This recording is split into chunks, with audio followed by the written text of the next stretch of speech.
ประเทศกรีกหรือตำนานกรีกชีตัสเป็นอสูรกายท้องทะเลที่มีขนาดใหญ่มหึมาเป็นอสูรกายท้องทะเลที่มีรูปร่างใหญ่ที่ถูกส่งมาเพื่อกลืนกินเรือของชาวประมงและนักเดินเรือที่ผ่านทางมาถึงบ้านเราภูมิภาคเอเชียตะวันออกเฉียงใต้ที่ขึ้นชื่อว่าพญานาคเป็นสิ่งที่หลายคนคุ้นเคย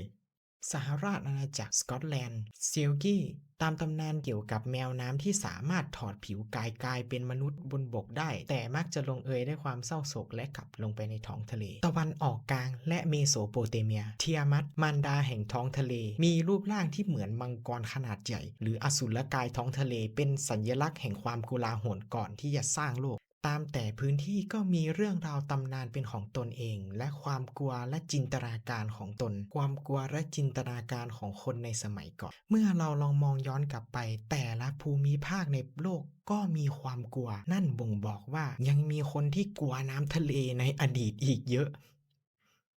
จนสามารถสร้างเป็นเรื่องราวหรือตำนานขึ้นมาให้ผู้คนได้รับชมและเล่าขานกันจนมาถึงยุคปัจจุบันได้เลยนะครับ